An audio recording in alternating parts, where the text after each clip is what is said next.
Do you want to stay up to date with what's happening in mortgage rates and the housing market in Corona, California? Well, here's a quick update. You're going to want to stick around for this one.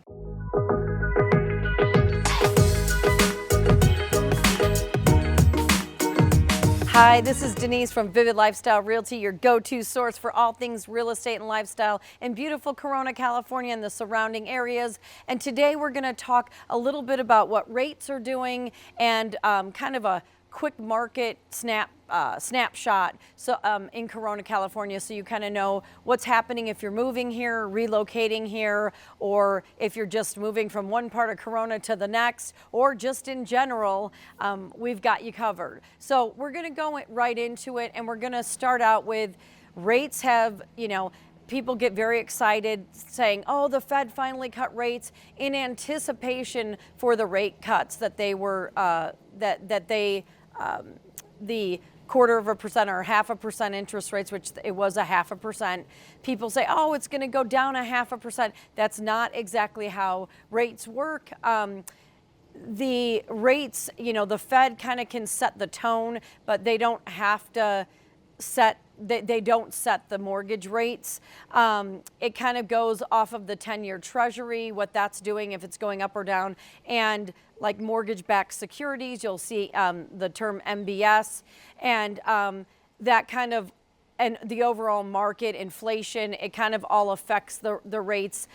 It doesn't necessarily have to go side by side with what the Fed does, but they were long overdue for a rate cut, which was halting the market and the economy. So with the rate, when inflation got at a decent level, a little bit over the 2, sometimes hitting 3, going back down into the 2s, when they were seeing a decline month over month, they decided, okay, it's time. So even though they dropped rates actually, because of some of the other factors that I mentioned, have been creeping up, and creeping up quite a bit. We were right around 6% a couple months ago. Everyone got excited, and then rates started creeping back up, which has been kind of the trend the entire year. It was creeping down, creeping up, and then 7% there for a while. It was like a little over 7, a little under 7, a little over 7, a little under 7.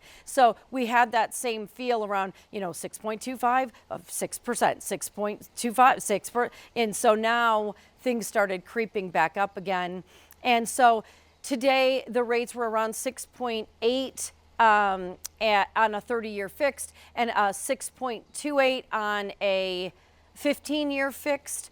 The 30-year FHA was 6.27, which is an increase. All of them increased slightly during this period. And so a 30-year jumbo was at 6.95, which was just like I said, very slight increase, like 0.05, 0.02, 0.09. So we had a slight increase across the board. So ARMs were going for about 6.80.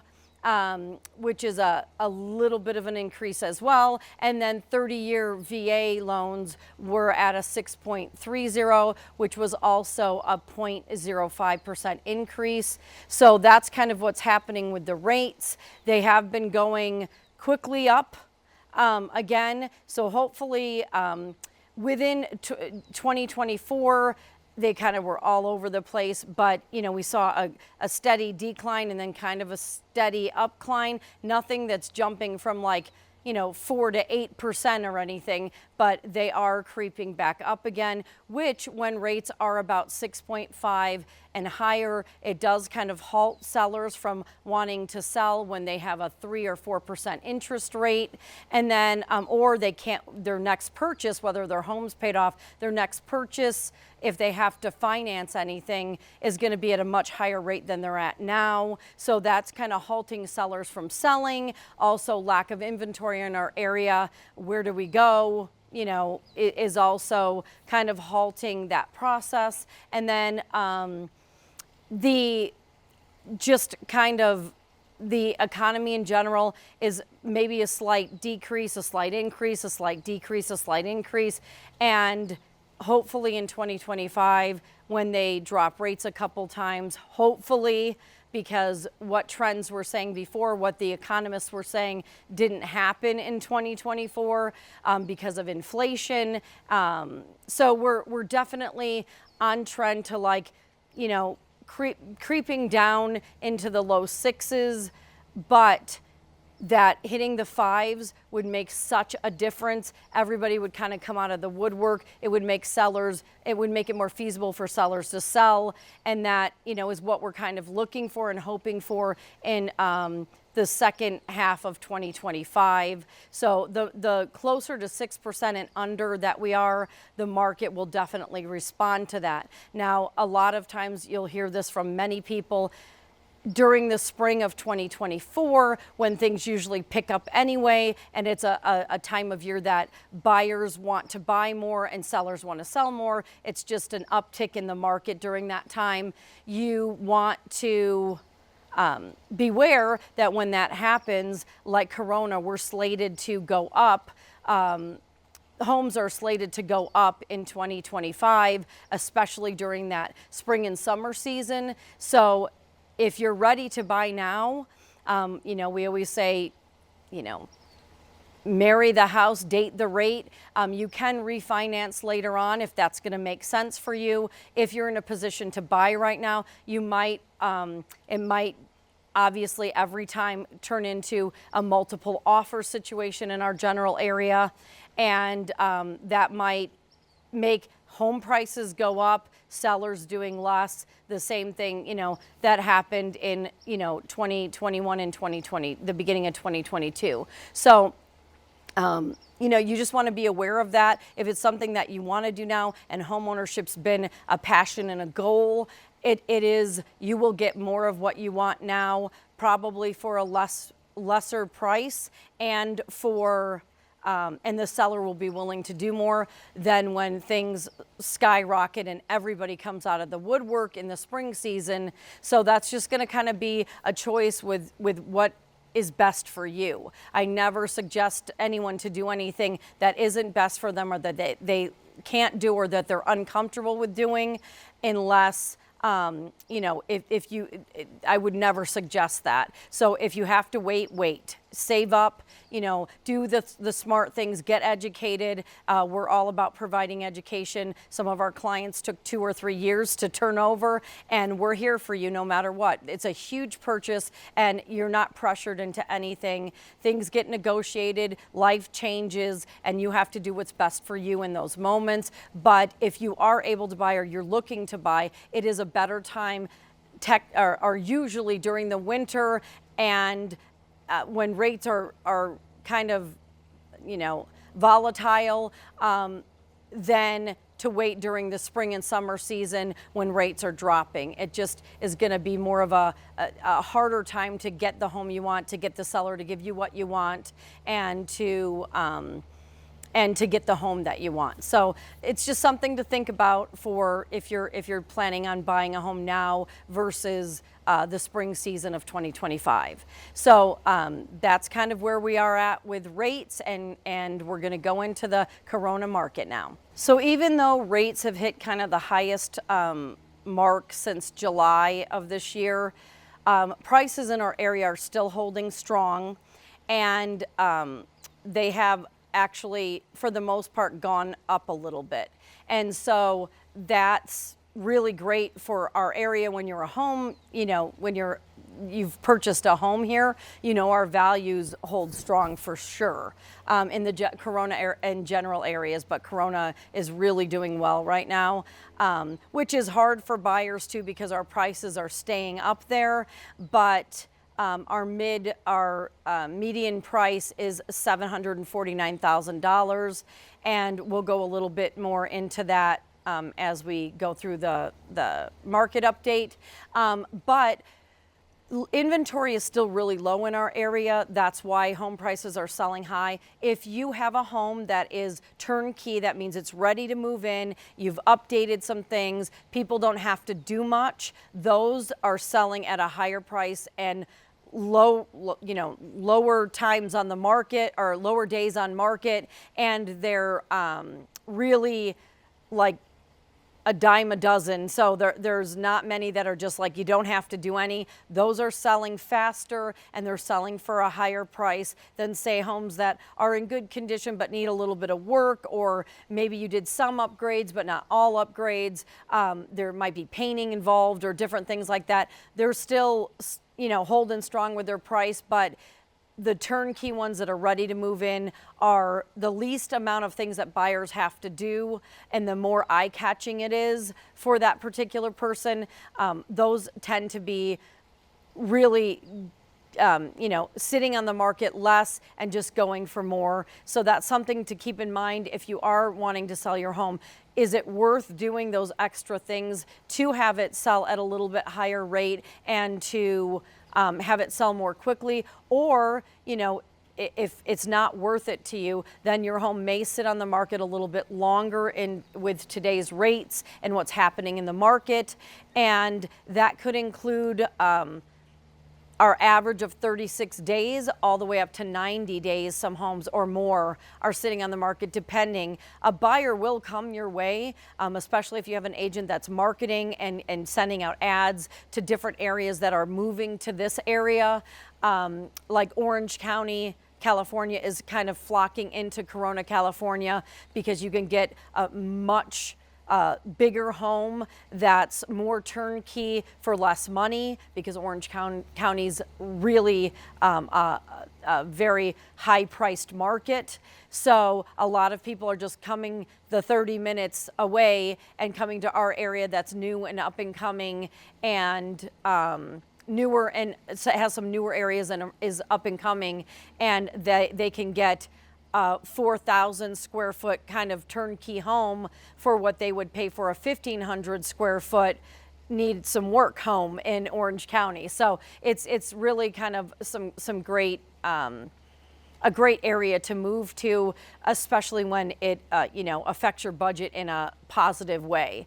And so even though prices are holding strong, and like I said, it may not be worth that. So you might sit on the market a little bit longer, might have to have a little, few more open houses, might have to have a little extra marketing, but your home will sell in the general area. It's a very popular area, whether, you're at a condo level or you're at a 4,000 or 6,000 square foot home level.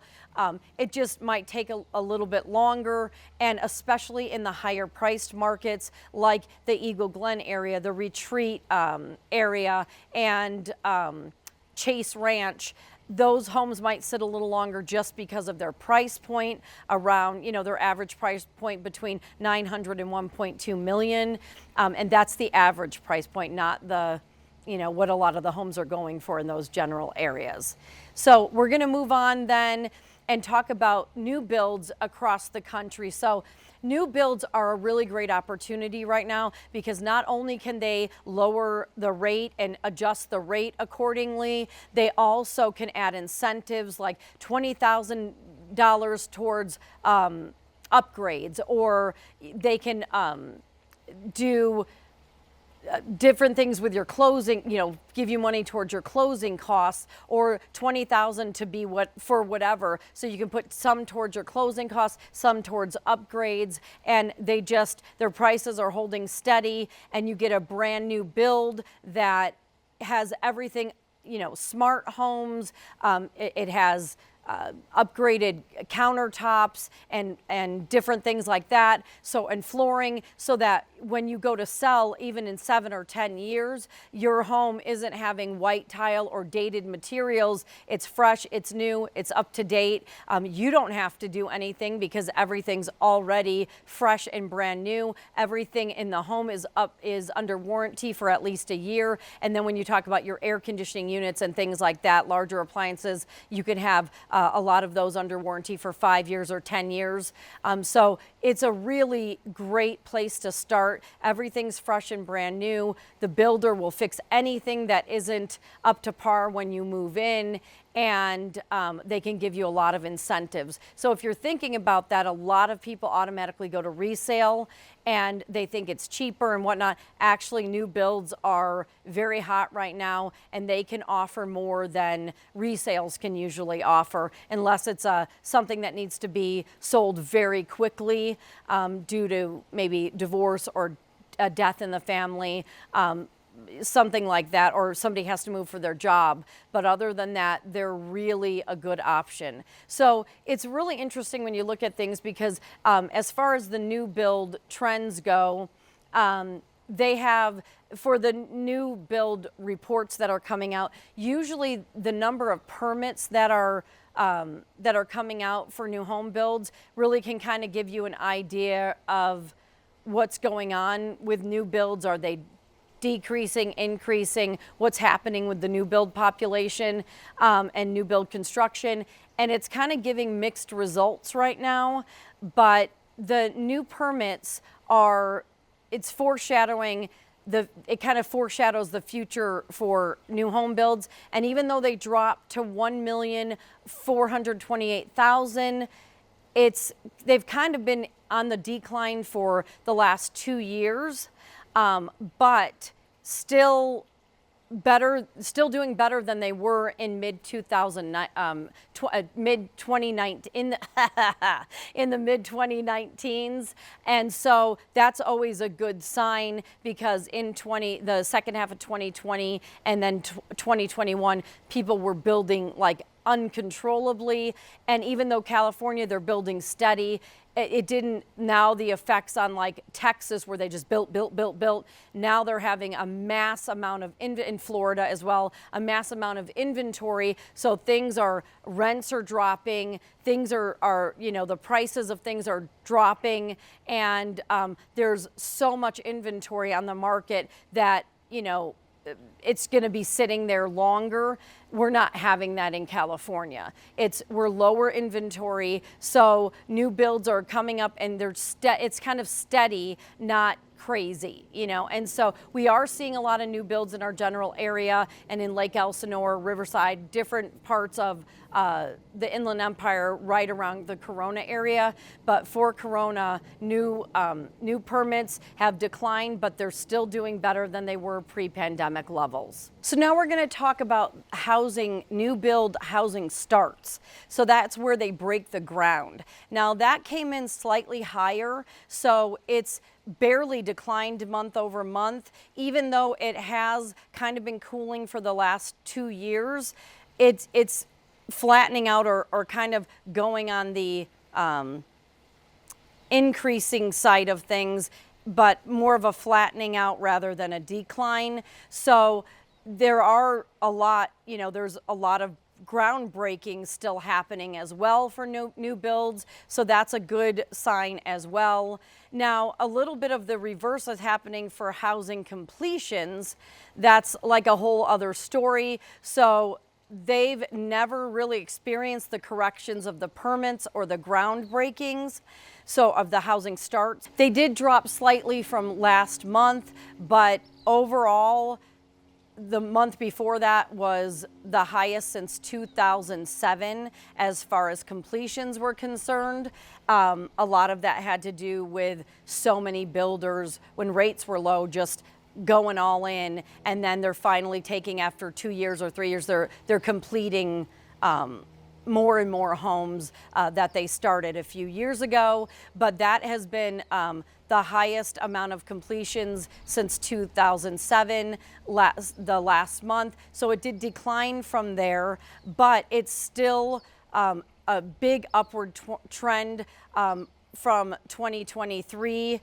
We saw an upward trend since 2023, the middle of 2023, and that has been kind of a continuously upward trend since 2011, is just seeing more and more completions out there for new home builds. So that's very good for the market, and like I said, once again, very good for a consumer. Definitely, if you'd like to check out new home builds in the general area, we cover a lot of those on our website, whether it's the New Home Company or Taylor Morrison. Madison or Tri-Point Homes. We've got a lot of those on those community tours and new home tours. And for the ones that still have, a lot of them have been completed completely. So they are no longer available, but there are still a lot of new home builds in the area. So if you want any information on that, please reach out to us. You can email, text, give us a phone call, and we will go over everything that's available in the general area. And if you'd like to go see any of those, please reach out and we can definitely kind of take you on a tour of all of the new home builds that are still available in our area. So mortgage applications were kind of struggling there for a while as rates dropped the last few months. Well, not the last few months, but 6 months ago, you did see, 5 months ago, you did see mortgage applications increase slightly. They are kind of a little bit on the declining side the last few months due to rate increases. But as things even out and go down a little bit, I'm sure those will be on the rise again.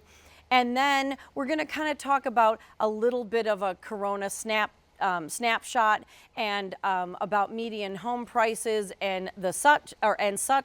And I cannot speak today, so you'll have to forgive me. Sorry about that. So what's happening are, like I said before, our median home price in Corona, this is in Corona, being very hyper local. The median price was $749, and now I use things like Realtor.com, Rocket Mortgage, Redfin. So there's a couple of different. Though sometimes things are slightly different, but pretty much right in the realm. So depending on what you're looking at. So the median price in Corona is $749,000, and that is a 2.5% increase from last year. The number of homes sold was 84 in September. That's a 1.2% increase from last year. The days on market have gone up, so typically around 36 or so. That is a 12-day increase from last year.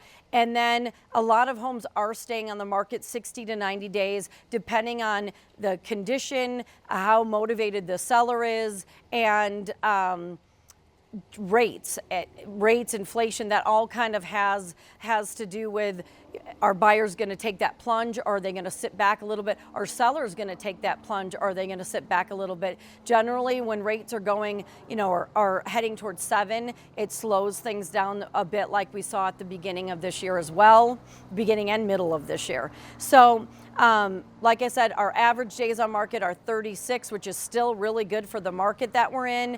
And sometimes you're seeing a little bit longer, like 60 or 90. And if it's more on the fixer side, it can even go longer than that if people aren't willing. And also sellers, if you price your home right, where you're getting top dollar, but it's in the proper realm, that is what's getting things done right now. If you fix your repairs and you give a little and you have your home priced right, you may even get a couple of offers.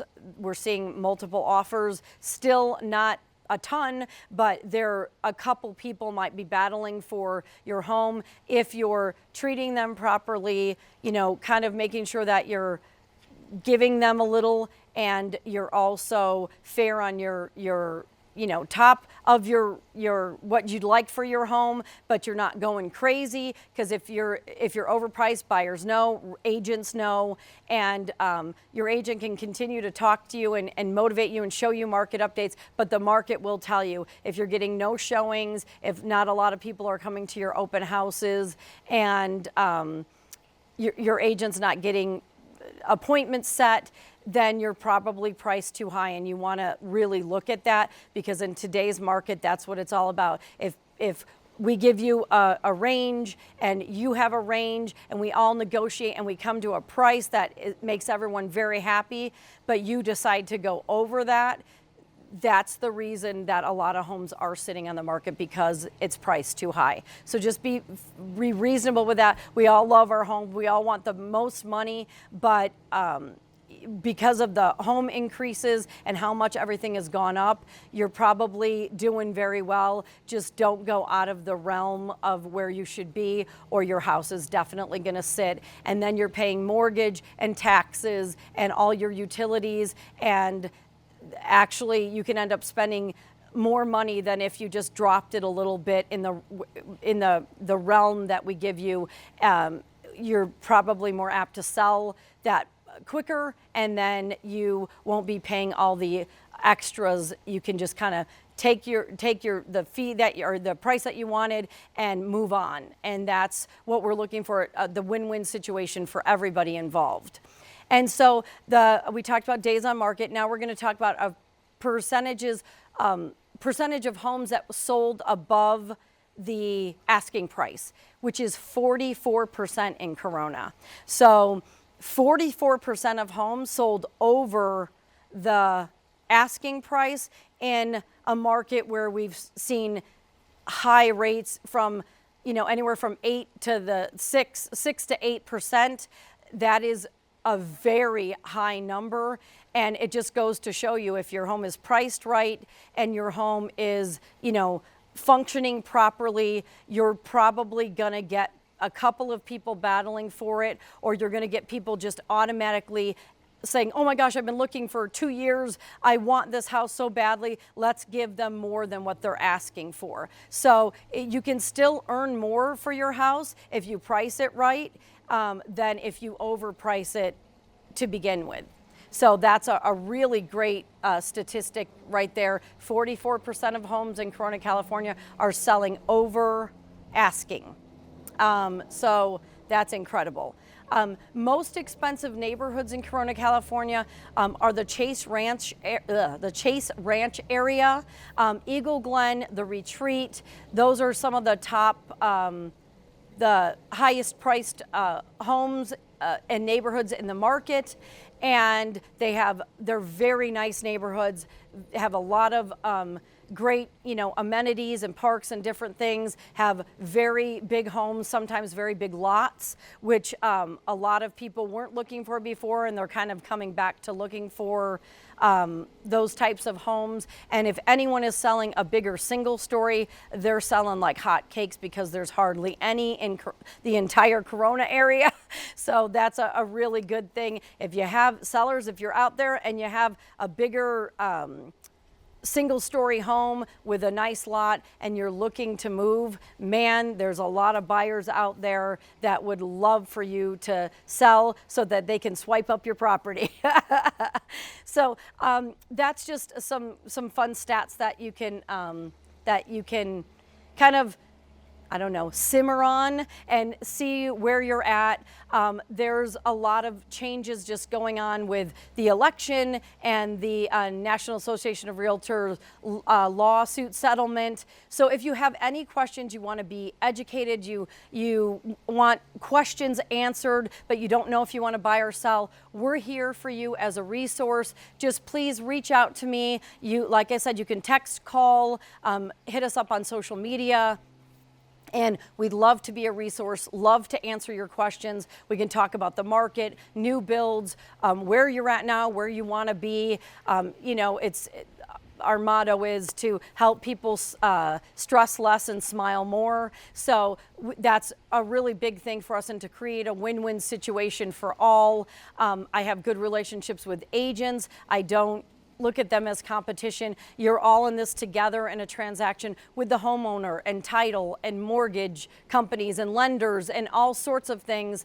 And you want to work together as a team, because the ultimate goal is to have the seller be happy, the buyer be happy, everyone in the transaction be happy, the agent's happy, and then it goes through the transaction more smoothly, with less bumps, and everybody's in for the win. And we want to make sure that everybody's where they're at the end of the transaction. The seller moves on, they're happy with what happened. The buyer gets a nice house that they're going to be happy in for years to come. And your team of people that are working to make the transaction go smoothly are all happy too. It's just a win-win for everyone. So please reach out. out. You can check out a whole bunch of different areas and neighborhoods and model home tours on our YouTube channel. And there's going to be some that pop up after this video that you can just continue to watch, maybe go down a rabbit hole, learn all the things that we have to learn from, you know, elderly dogs to dog parks to whatever awesome neighborhoods to Dos Lagos shopping community or the Crossings community. And that is what we're here for, just so you can see the places, not only just read about them or see pictures, you're there with us as we're hitting the pavement. So we are so grateful for your support. If you could please like, subscribe to our channel, and hit that bell so you don't miss any of these videos that are coming out, whether it's a market snapshot, a community tour, a local business. We're here for you to provide value, and we just appreciate your support so much. And if you want to check us out on Facebook or Instagram at Vivid Lifestyle Realty, you can go ahead and do that. And we provide some value on there as well, on those sites or those platforms as well. And then if you want to check us out on our website at vividlifestylerealty.com, you can search for properties, you can read through our blog posts, and you can reach out to us and we can customize a special property search just for you, just for what you're looking for. And I hope you guys are having a wonderful fall season, going into all of the fun holidays, and we'll see you on the next one.